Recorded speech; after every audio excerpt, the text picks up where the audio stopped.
we go. Hello, it's great to see you again. Thank you for making the time. And so today we're talking a little bit about this fantastic book, The Undervalued Self. So maybe start with the obvious question: what is the undervalued self? And especially when we're talking about in connection to being musicians, going on stage, performance artists. How would you define that?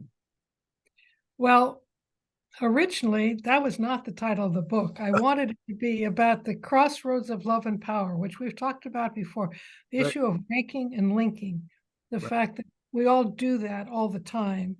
Socially, all animals, social animals, are making friends, linking, and they're also ranking themselves. It's an important survival strategy that everybody in the group know who gets the carrot, because that eliminates fighting. And also the leader is the one that makes hopefully the best decisions for the group. So there we go. Let's see, I'm just going to check the view thing again here and see if I can get, okay, that's good, that's fine. So if we take that terminology to a concert artist going on stage or an actor going on stage, what obviously the ranking is when we're being watched, so we're thinking about how good are we in relationship to to the best in the field, or how are we doing in relationship to what the juries think we're doing. Right. Well, just to finish with the undervalued self, the problem is that for many people, they chronically rank themselves low, or they're obsessed with ranking. So we'll talk about some of these self-protections. They might overachieve, they might practice so much and defend themselves so much that they can't let anybody see that they don't rank high. So of course, I think in a performance situation, in life in general, their ranking does exist. The question is, to what degree? If you deny ranking exists, you're probably a fool, in terms of there's so many places in professional life where ranking matters, and yet linking and team stuff matters. And also, to get out of ranking and linking entirely, I've been thinking about how creativity is one of the great joys in life. But if we're too obsessed with how others are going to view our creative process, then it stifles us, it limits us. We can't be creative without imagining the critics near us. And of course, those critics, if they are important to us, then we want to play the way they would admire. So it's not that we should not think about what others think about our work. We have to reach them, and yet we also want to bring them something new and different, a different interpretation. So, well, it reminds me of the idea of leadership. Someone once said, a leader is someone who leads people where they already wanted to go but didn't know it. So you can imagine playing for an audience where they'd like to hear this differently, but they don't know it. Right. There might be another way in which they wouldn't want to hear it differently. And of course, that's sometimes you're training your audience. My husband and I joke often when we go to the symphony, the first piece is a vegetable. We gotta eat this vegetable. It's not what we came for. But if it's all vegetables, and sometimes we'll say afterwards, that was a tasty vegetable. Because conductors and artistic directors are trying to train us to get used to things we're not used to get used to new music, quote, new music. So it's very tricky. We want to be able to be creative, and I'm sure that a certain amount of nasty pig-headedness, like Beethoven was famous for, helps you do something new that people end up loving. Right, and then the rest of the composers after him are ranking themselves against him again and again and again. Absolutely. Poor Brahms couldn't make a move. All he could think of was, this isn't Beethoven, and he was right. It wasn't Beethoven. Yeah. So, yeah, there's so much to this issue. But I know so just the undervalued self would be if we chronically undervalue ourselves, don't appreciate how good we are. Maybe Brahms is a good example. What a shame. What a shame. We have to have a fair amount of courage and not be undervaluing ourselves. And the book I go into how undervaluing often comes from things from the past, whether it was, often in childhood, sometimes there's chronic undervaluing because of prejudice against a certain whatever we are. Yeah, a feeling that women can't do this or black people can't do this and so then you have to overcome that And you see and that a lot, with women composers, especially in the previous centuries, that right, how much it took for them to be able to sit and write, the symphonies and the concertos and the sonatas, um, and of course not be accepted and not making it into the canon, even though the works are really fabulous and should be in the canon. So there's a right, frustration of reality telling you, even if you do believe and you're not undervaluing yourself, society is still undervaluing you as a whole. right, right, exactly. Yeah, so we have to look at where this undervalue is coming from and how much we've internalized it from someone else. And we all hope that music teachers in particular have really encouraged people to value themselves, to you can't be unrealistic, but to praise what's there to praise. And What would you say is the balance between the criticism and the praise? Should there be a well, balance? Is it on a case? I have a rule that I've read elsewhere and I internalized. You should say 7 positive things for every criticism. What, seven? Can you imagine? But I know, but the Oreo technique. That's something very famous in music school. We need to give a compliment and give the criticism and finish with a compliment.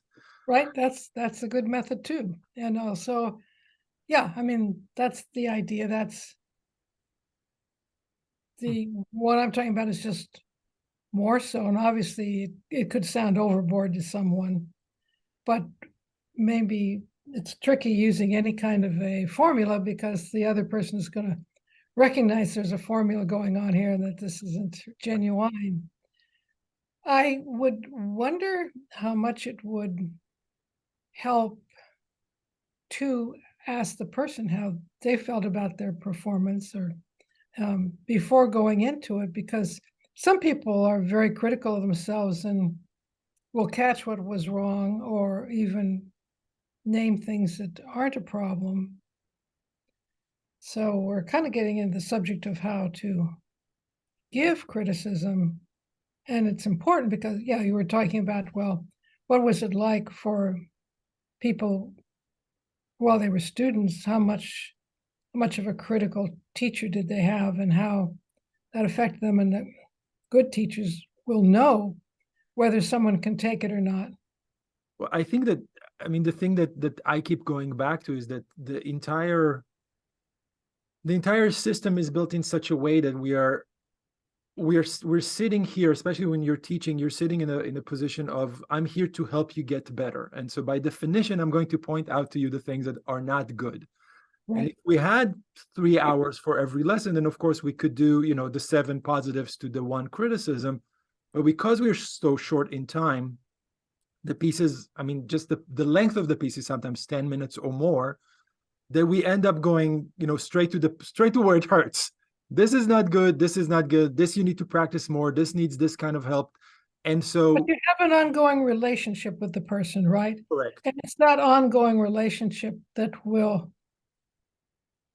should give the person, I call that power in the service of love. You want this person to be as good as you are, and therefore you're giving them criticism. That's very different than criticism that's meant to take someone down.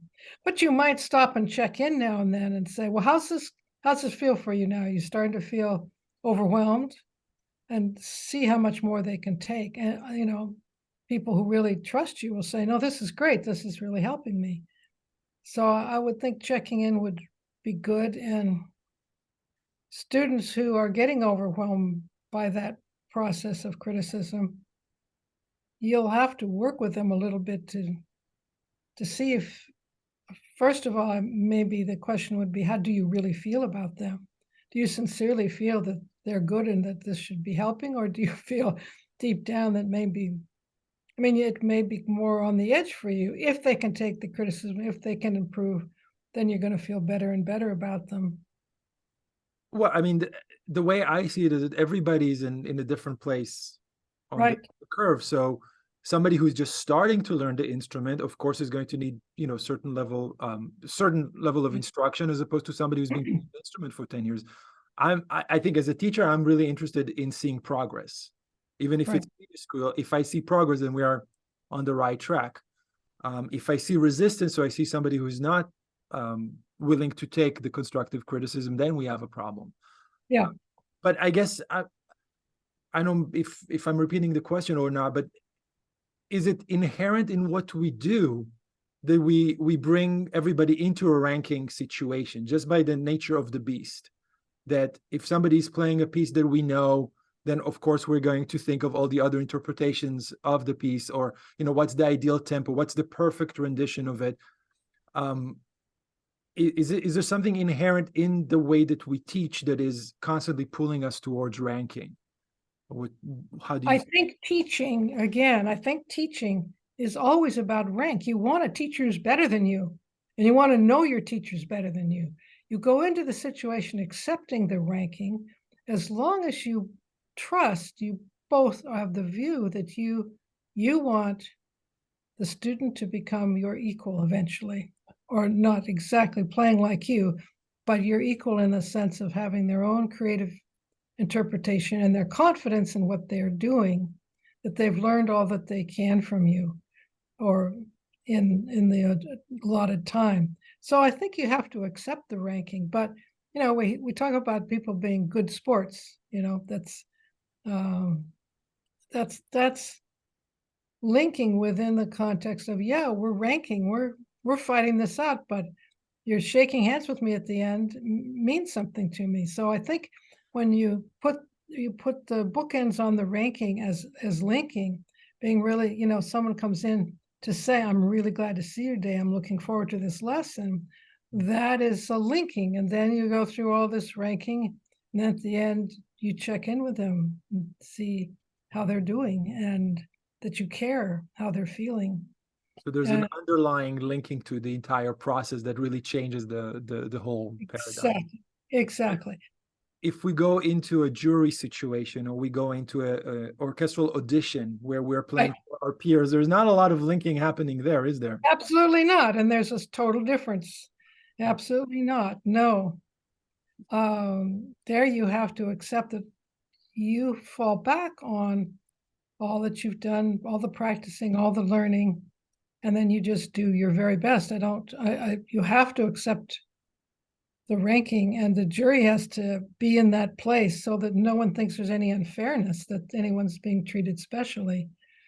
That still may be happening, but you Right. hope not. I really want to dig deep into this, because I really think that on so many different levels.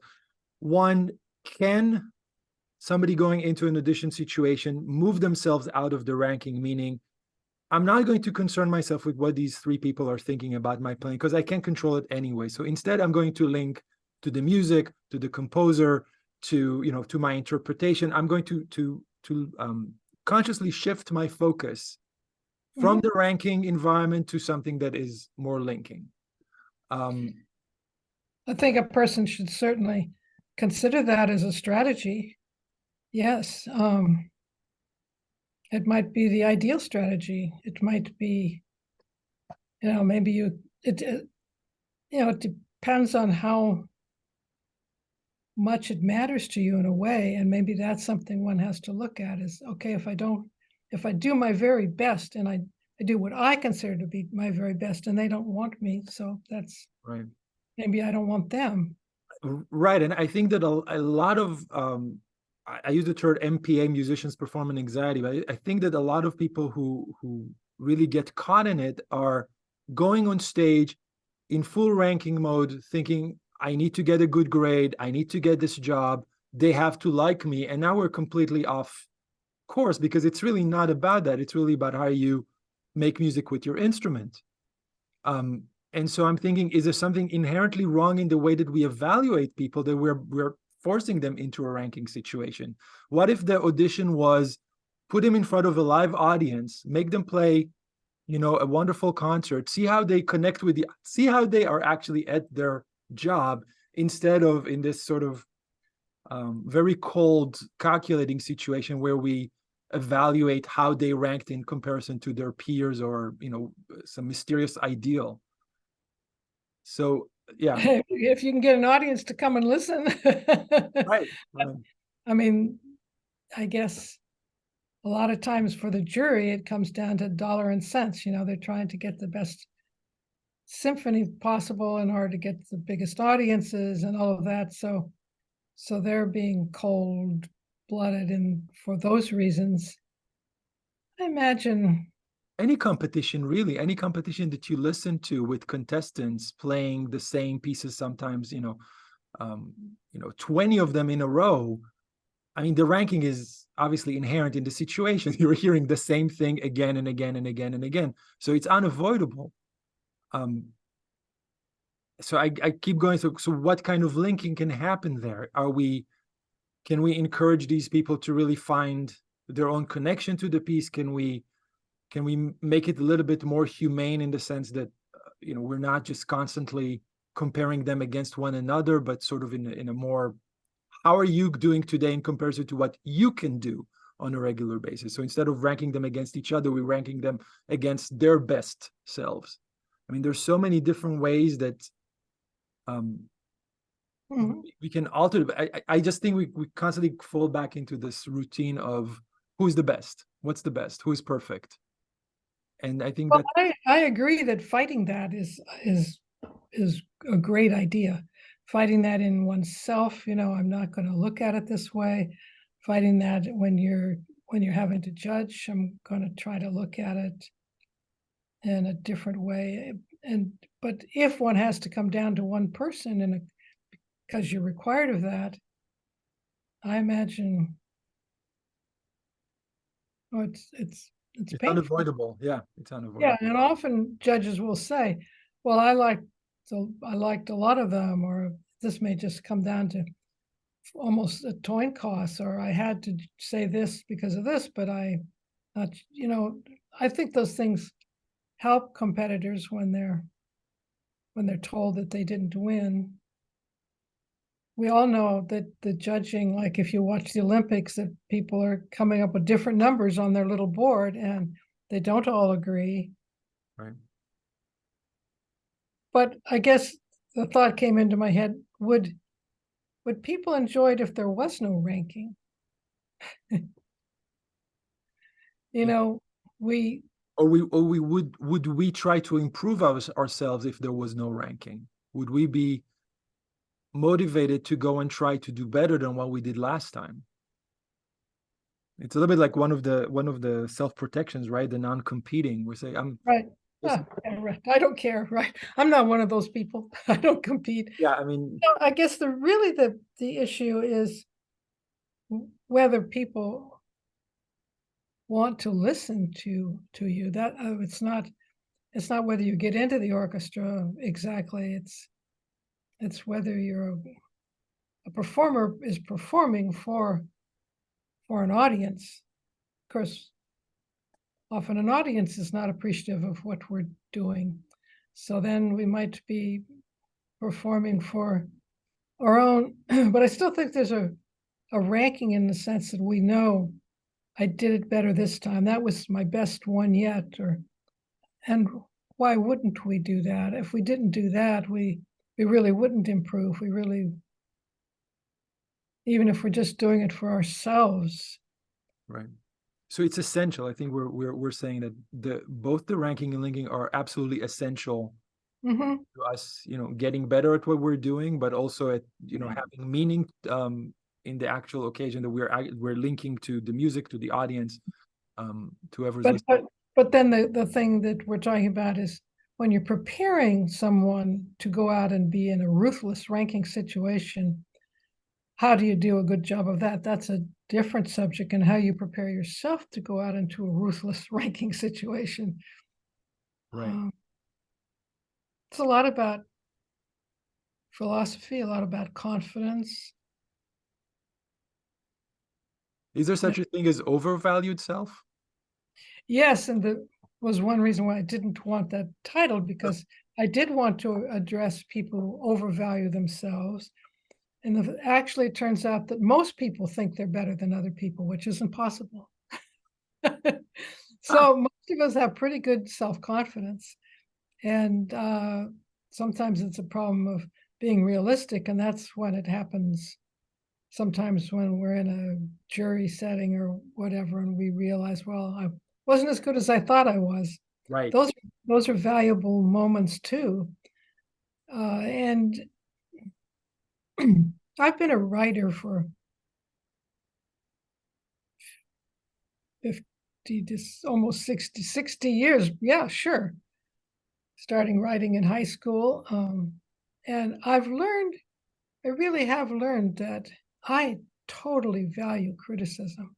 It is painful. I've been writing a book, and I sent the entire finished book. I had 4 different people read it, but they sent the entire finished book after I'd done taken care of all the criticisms those 4 people gave me, sent it to a scholar of this field, and he really tore it apart. I am so glad I sent it to him, because it would have gone out there and been wrong.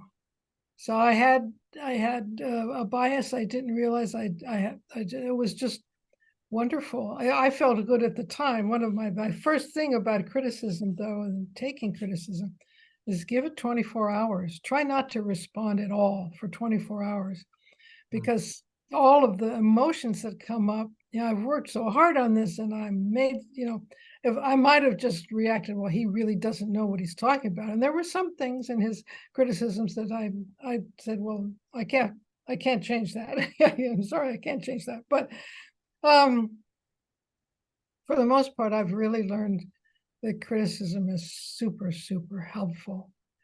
As long as what's hard is if it devastates your work to the point where you feel it's not worth doing, but usually there's something you can do. Do you feel that it feeds directly into the undervalued self? Like if we hear something, oh, that was not a good performance, do you feel that is there like a safety mechanism between hearing the criticism and it hitting our gut, or it's Oh, absolutely there is. If fine, I know I'm a good writer. I've written a lot of books.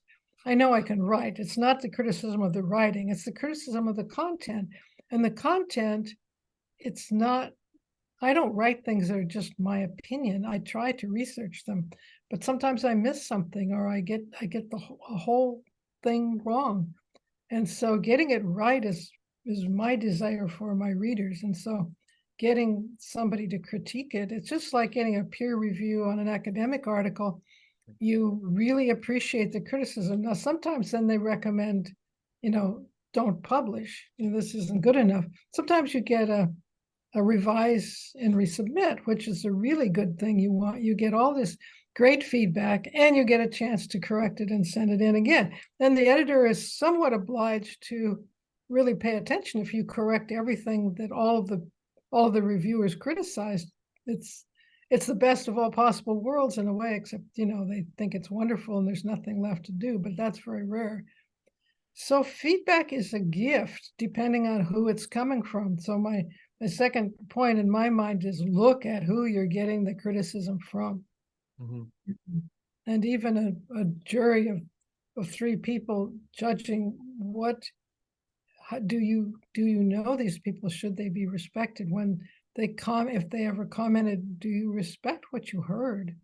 Mm. Do you value it? Because many people just criticize for the sake of, like in the media or certain music critics, they'll exaggerate something just because it's more fun to read some exaggerated Right, slash. right. And again, it becomes about power, it becomes about ranking. I'm going to criticize you to put you down, not to actually give you any valuable information.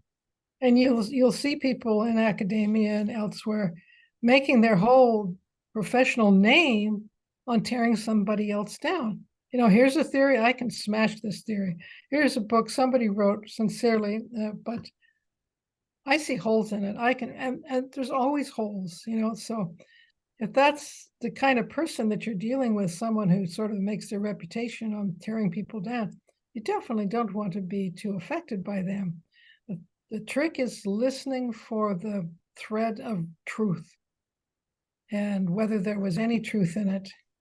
So I always say, look at the person's motivation. So a teacher should be someone you trust as someone who wants to make you better.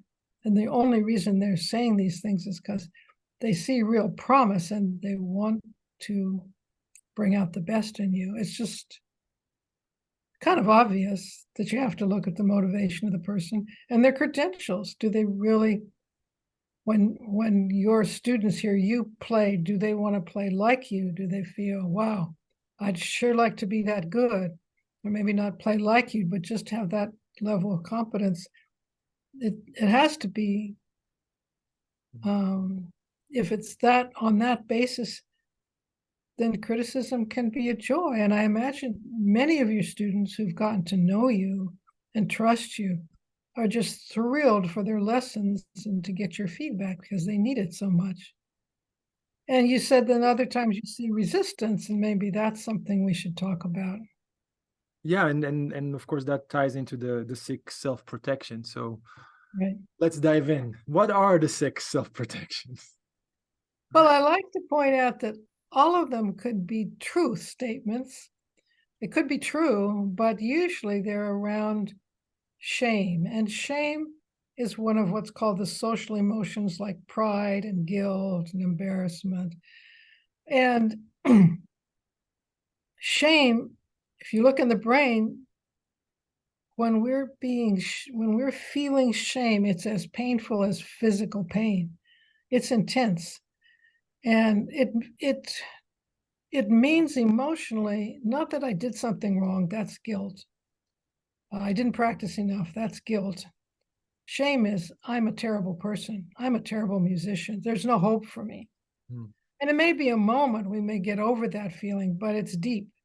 And it is important part of survival in a social group is being responsive to people's dislike of something, because then we're not thrown out of the group. So you're not thrown out of the orchestra if you pay attention and don't just say, oh, well, Yeah. it's their problem, but we hope the moment of shame, if it happens, passes. But some people, if there's enough of that, then the shame begins to feel more chronic. But whenever these things happen, so the first one is minimizing. And we all know that one. It's I wasn't having a good day. It just It was crooked, yes. yeah, right. That's right. Um, I wasn't really trying. I should have figured I'd do poorly because I didn't get enough sleep. Or it's important. So I don't really care that much about how I play this piece or even playing well. I just really minimizing. I just really wasn't meant to be a pianist, or I mean, I should have stuck with the flute or whatever it is. So that's minimizing, and just copy these down. Ahead of time works well too. I'm really bad at this, or I didn't practice. I have to admit, right now I didn't practice. That way, not as much as expected of you. And at least we didn't overestimate ourselves, which is really shameful. The problem is everybody knows minimizing. We all do it. And to some extent, it signals, boy, ranking is really on my mind. I'm afraid of how you're going to see me. So it sounds defensive and it signals ranking. So who was comparing anyway? I just want to hear how you play it. I don't want to hear how much you slept last night. Right. But on the other hand, I'd say all of these self-protections can be true. It could be true that you're thinking of giving up the piano because you're not very good at it, and you're just stating the truth, or you did have a rotten night's sleep, or so I don't want to say these are terrible, but the next one, very familiar to us all, is blaming somebody else. Not the circumstances so much as that person didn't really listen. That person doesn't know what I'm trying to do.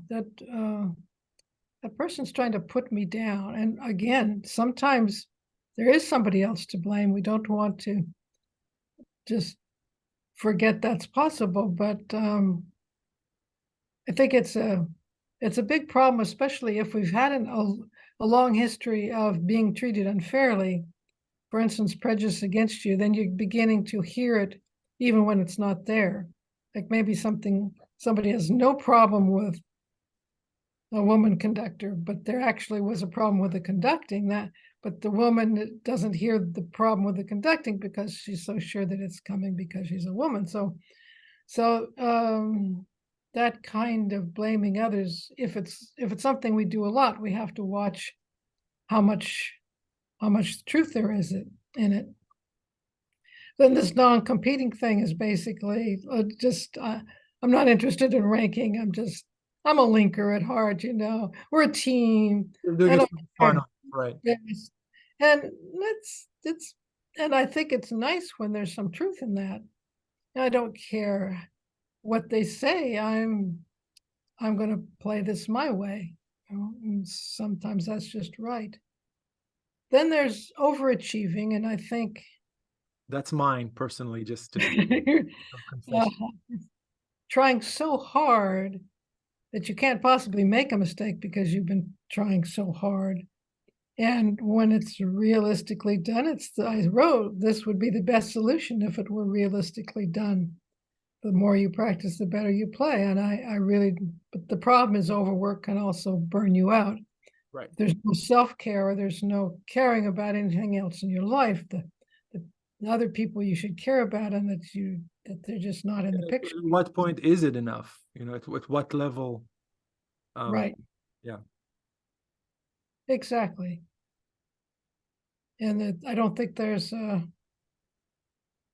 ever a good answer that we all want. Like I always think of the torture we want to see ballerinas go through so we can watch them, and they know the more they torture themselves, the better they'll be until they're so injured they can't do it anymore. It's terrible. It's like all this scandal around horse racing. We want to see the fastest horse, and we don't want to hear that they break down and they die because we're asking so much of them. Right. So it's some people feel they were born to do nothing else but this, and therefore there is no such thing as overwork and overachieving. And of course, we hear these stories, we glorify them, of the brilliant this and the brilliant that. And I think society wants everybody to overachieve, to do nothing but this thing. We want the surgeon who only does surgery and does it brilliantly. We want the pianist who only cares about playing the piano and nothing else because we're going to get the best from them.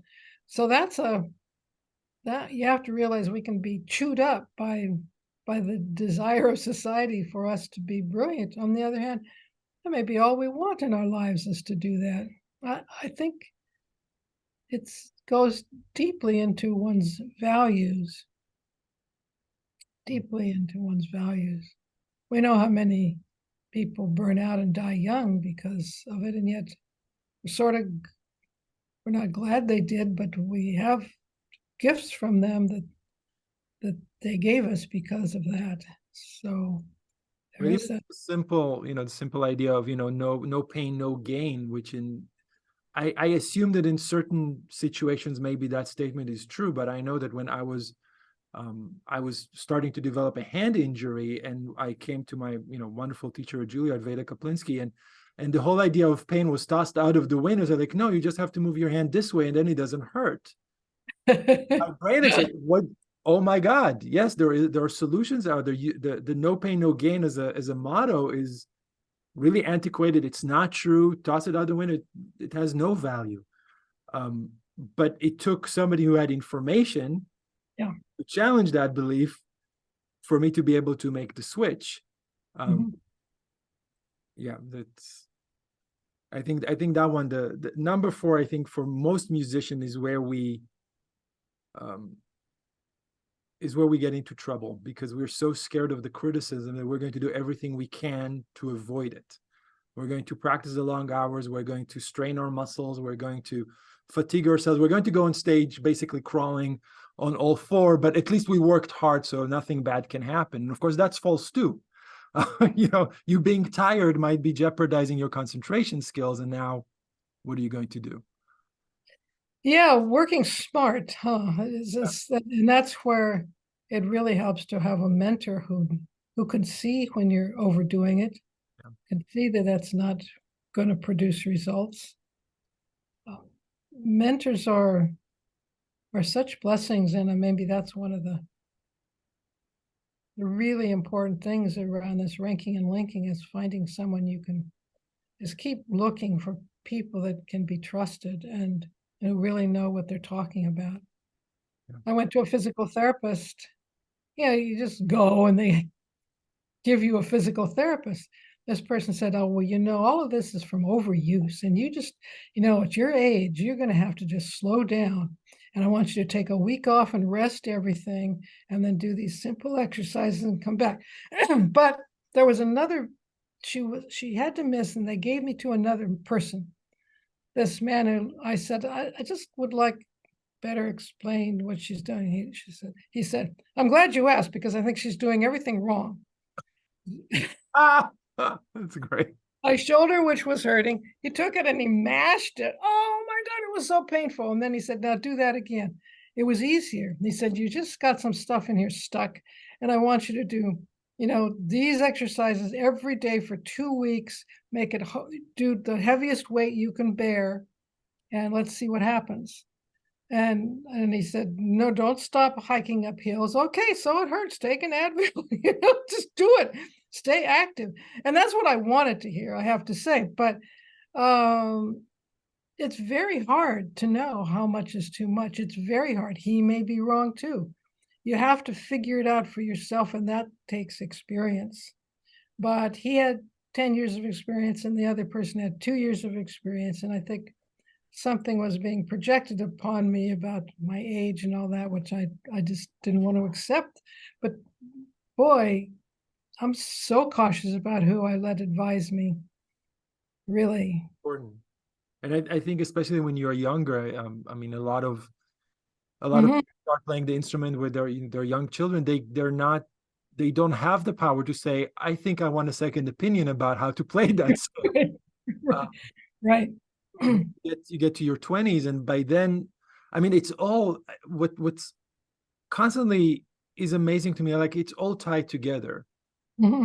If it was bad teaching, you weren't giving the information, you weren't giving the tools. Now you suffer trauma on stage. Something didn't go well. You felt the shame we just talked about. It's now imprinted in your mind as a trauma. You're scared of repeating it.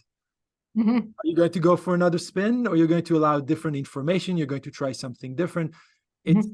create these complexes that are just, if there was just good information around, you would have avoided.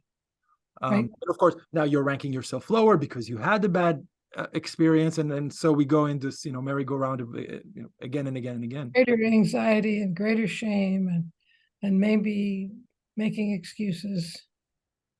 We don't want to see these excuses coming up very much. We don't want to see them in ourselves.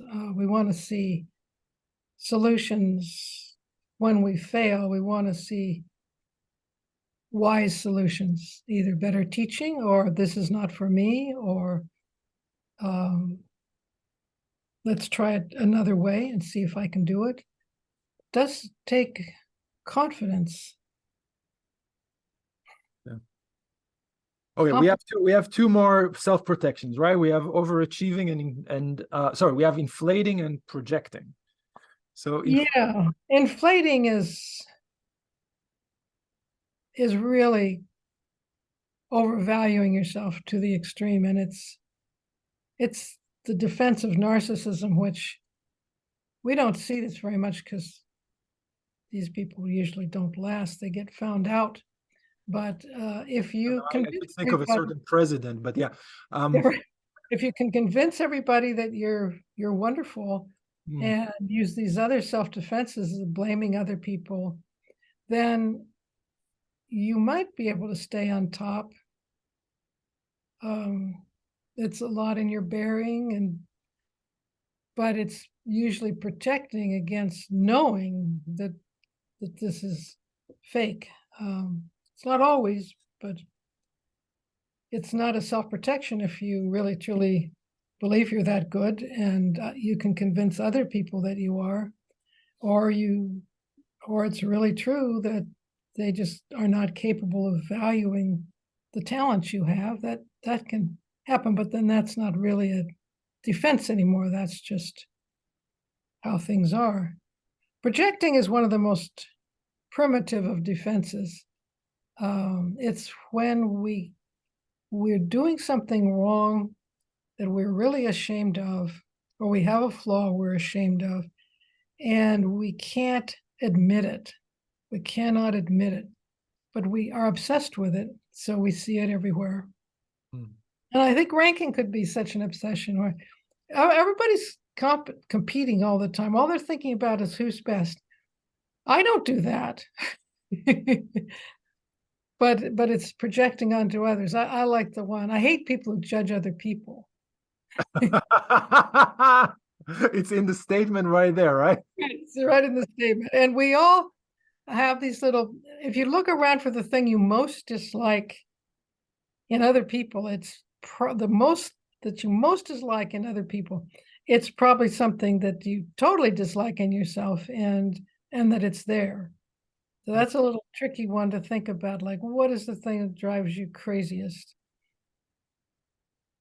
And judging is a big one, and I think I can be very judgmental. We all can be, but recognizing that we're doing it too, or we're doing it. The thing in an argument when my husband and I are having an argument, and he says, "Well, you do it too." I just want to kill him at that point. I'll say, "Of course I do, but that doesn't mean it's okay that you do. You do it more than I do." But it is something we just have to be aware of. It's hard to be aware of our flaws. In the music world or the performance world, I think objectivity is just so valuable, even though it's hard to have about ourselves. But the more that we can see ourselves objectively, But I now think I see projection also in situations where I have my students perform their recitals, and I you really feel like the pangs of anxiety of yourself going under, because you know exactly what they're going through. right, Um, and sometimes it's projection. They're actually having a great time, and you're the one who is yeah, nervous for them. And sometimes it's really real. Sometimes you're both experiencing the same emotion simultaneously. So right, and that kind of projection of imagining somebody's feeling something is a little bit different than this kind of very defensive unconscious thing where you hate something in yourself and you project on them. for others. Now, if you always saw your students as um, lacking confidence, maybe, or fouling up during a performance because they didn't do A, B, or C, that might be an issue in yourself. Mm. Might be really true. But if you see that in all of your students, then that would be a thing to look at. Like, why do all my students seem to make the same mistake? I was thinking as you were saying it that I'm very conscientious of them holding the speed, holding the tempo steadily, because that's one of my worst problems. And I know. So when I'm telling them, I'm like, I will be a hypocrite if I told you that I could do it. I can't, but let's try. Yeah, well, that's very healthy sense of um, being able to recognize that. And of course, we can't see the ones that are totally unconscious and defensive until maybe somebody else calls us out on it. If somebody else had said to you, "Well, I don't think that's fair. I don't hear you paying much attention to the tempo," and then you'd say, "Well, gee, maybe that's true." So we learn from our students, of course. Sure. Um, in the book, you mentioned three. I call them parts. The inner critic, the innocent, and the protector prosecutor. And I guess my first question is: do you feel that these are the three main ones, and there are more, or do you really sort of just sort of focus on those three as the only characters that we Uh, have? I think everybody's familiar with the inner critic and then the little girl that sometimes can be a victim or just as innocent. The protector persecutor is a particular figure that only occurs in people who've had a really, really rough early childhood where there's something has come in to protect them before they had an ego that could protect themselves. So it's a particular inner figure that probably the students you have all probably had good enough childhoods that they're not that wounded. Mhm. But if you have somebody who somehow gets to you who seems wounded in some way, then that might be there. Usually they set themselves up to fail in some way because the real world is too much for them. So if you've had such people, they probably didn't stay very long Mhm. because the protector persecutor is afraid of them succeeding and then eventually failing. So better better not to try at all. That So kind of thing. you would say that most of us are really just dealing with the inner critic or, Right. form of And the shadow. inner critic is valuable. Um, yeah, if it's not unreasonable, it may be just the internalized voice of your best teachers. When it's harsh, when it's really harsh and unfair, hopefully there are people around you who will point that out and you can kind of tame your inner critic and say, no, I don't think that's true. So and so said I was doing fine. Or maybe that's true, but don't have to be so mean about it. I mean, I think our inner critic, Delivery is everything, right? right? Yeah. And the child is not probably something that is so much in this performing environment. Um, but maybe it's a motivator, though. We love as children to be praised, to be admired, and that little 2-year-old marching around saying, look at me." That that is inside of us still. If we're healthy, we still have that child who gets that fun from doing well. Just But I gets think that the flip side of it is probably the inner child would be scared of being humiliated or experiencing shame on stage. So there's yes, both sides to it. very, very, very, yes. And so sometimes we just really have to parent that inner child and just put him or her aside. We can't go into that place. But it's from the inner child that we learn what our issues are from childhood if we have them. Mhm. And that's really important too. Um, we can learn a lot from our inner child in terms of what these strange emotions are that are coming up and where did they first begin. And Right. they're often back there. And once we have identified it as coming from childhood, we can talk to the inner child and comfort him or her, or that's often when some therapy is helpful, where we can kind of allow that regression and be helpless and scared and let somebody reparent that part. So I know I feel like I want to go back to the self-protection, just in the sense that when a student or as an adult we're hearing criticism, do you feel that whoever's hearing the criticism is in an inner child position, or it doesn't really matter which internal character is hearing the criticism? Oh, we hope it's an adult. We hope it's a objective adult. That's who we need to hear the criticism. Yeah. If And we hear something else, well, I think when we give criticism, we have to watch for how it's being taken. As long as we feel that the other person is very responsive, then that's the adult. That's the student who wants to learn, who's going to improve, make progress with the criticism. That's that's very good. I think I would guess that with a teacher has to be a little bit of a therapist in the sense of sensing what is going on right now. And it may be time to back off or put yourself empathy is so critical.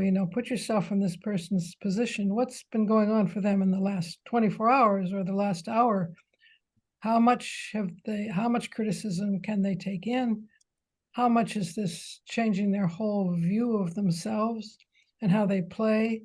How much does this seem like something they just can't do, or they're thinking, I can't do this, I can't do this. Then you have to work on their confidence. If you get, you know, you have to know the person too, because I know for some people it's going to mean tears. Maybe the person is crying. It doesn't always mean that you have to get upset by their tears. In fact, when I cry in a situation like that, I'll usually say, don't worry about it. This is just me. This is what I do. But you might, if you work with someone for a while, whether or not this is typical of them. You know how they take criticism. With someone that's new for you, you really do have to check in, because there's a thing about over-arousal is that you don't hear things after you're over-aroused. You just don't, you can't take stuff in. And people have different points where they get over-aroused. So sometimes it might be just time to call it a day, or to just review one point and just remember this is where we stopped, and the person couldn't take anymore or didn't hear anymore. Or when you don't see progress the next day, you might wonder whether they got over aroused and were not able to hear everything. Right. It's always, seems to me, would come back to the relationship, and whether you have that solid relationship, which takes time to build, where they trust you, they know that you like how they're playing, and you have to trust. You have to be sincere in your liking, like thinking it as a Right. therapist. Therapy doesn't work if you don't like the person. I mean, the patient has to like the therapist has to like the person, or it doesn't go well, and it shouldn't. The relationship should be ended when there isn't liking on both sides. Maybe you don't have that choice in a university, where maybe, but ideally you're only working with people with whom you feel compatibility, some fondness, and it may be easy for you to like most people, to link with them. But if you find it someone that you really don't like working with, it's better to get out of that if you can. Yeah, it would be very difficult to make sure that whatever you're telling this person is falling on, on an open mind, and they can actually accept what you're saying. Right. And if there's resistance, then you would explore where it's coming from. Maybe they heard somebody else tell them something quite different. Right. Or maybe they just aren't good at taking criticism, in which case Let's work on that. Like, how do you say? Yeah. you have to work on that. Yeah, because, and I think sometimes one way of dealing with shame is to say, I felt the same way when I blah, blah. That often diffuses the shame. But I think this is why it's such a delicate equation, because on the one hand, we keep striving to get better, so then the criticism really will never stop. And if you get to the point that you see it as a positive thing, yes, there's always, a way to make this more exciting, more emotionally moving. There's a way to play that passage with a different finger, and it would really make it sparkle. When you know that it's part of the profession to keep climbing these stairs, then criticism is just help me to get to the next step. Help me to get to the next step. But my experience has been we don't do enough of the linking and creating the emotional support for people to want to climb this. Well, I'm sure you're very good at that, and your students are very fortunate. But yeah, I imagine you see a lot of people have been wounded by their teachers, by the teaching they've received. I'm Just sure. by the environment itself, just by the way that we ask students to go into a jury or into the recital, and I mean, just the fact that there's a grade at the end of that process. It, if you got an A minus and you didn't get an A, what does that mean, really? Right. if you showed growth, if you couldn't play the pieces at the beginning of the semester, and now at the end of the semester you can. A plus. There we go. Right.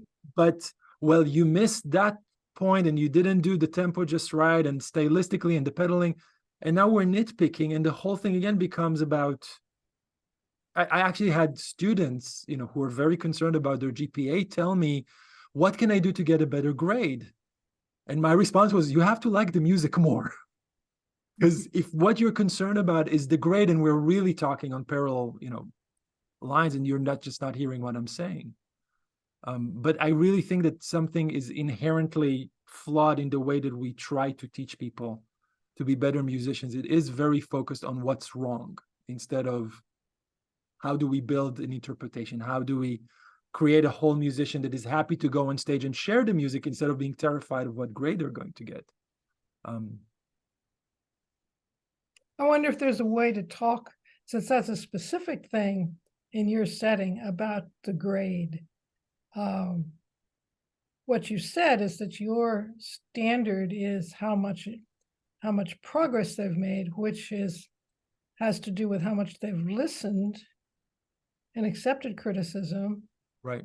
So a lot about it is their mental attitude. And yet at the end of the day, if two people are comparing their grade and they don't, one plays a lot better than the other, and yet both got A's, is that okay?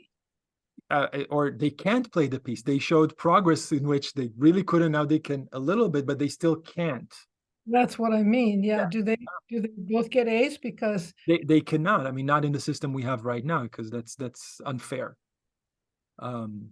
You can't apply one set of principles to one person and not to the other person. It has to be. So it's not about how much progress you make. It's about how good you are when you're done. So then what people have to do is be able, I mean, in a way it means don't enroll in a class in which you can't be brilliant.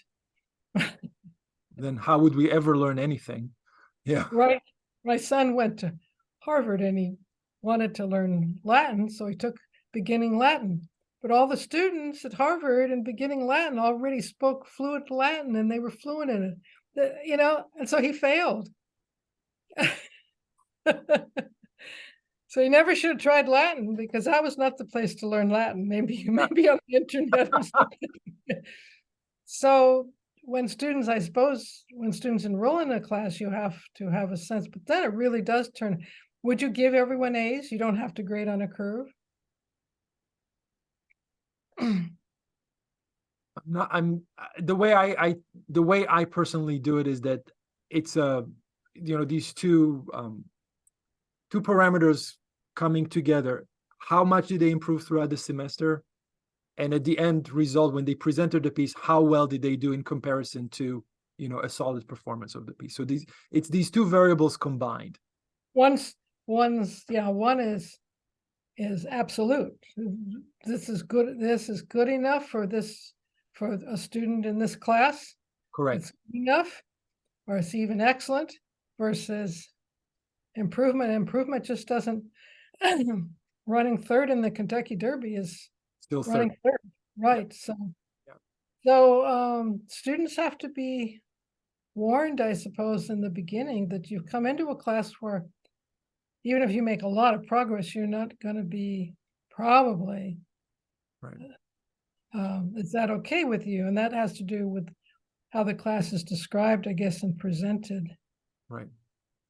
But you don't want to tell people that they can't do well at the beginning when maybe they would. Yeah, I think it's a holistic approach to the whole process, saying we're not just going to look at one parameter, and if you play the piece perfectly with all the notes, even that is the wrong parameter. If they make mistakes, we all make mistakes. If if the interpretation had thought behind it, if they brought something of themselves to it, are they owning the characters of the piece?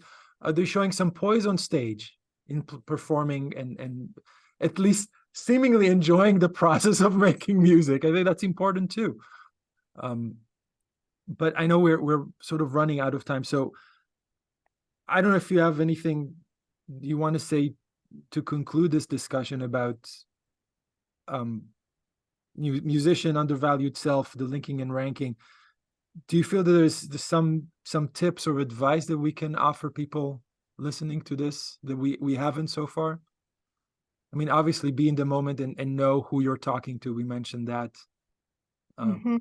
for the information, because that's an important part of any criticism. If there's no information there to help you be better, then probably you should just move away from it. Right. To stand back and wait maybe 24 hours before responding, because often we're angry at first or defensive at first. Life is really complicated, and standing back, I often talk about the big picture, standing back and being able to see what playing music means in your life and what you're willing to give to it, and those things may make a big difference as one figures out what's and it can change, but the big picture, being as objective as we can about where we are, and that requires some self-love, not undervaluing or overvaluing, but really caring about yourself and those around you who are affected by you. Mm. I'd say they should look for you as a teacher. Find a really good teacher. Well, Somebody. I consider myself very lucky that I had wonderful, compassionate, empathic teachers who also had valuable information. The combination of the two is really what it's all about.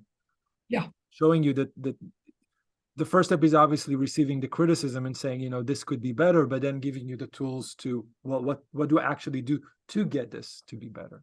Mhm.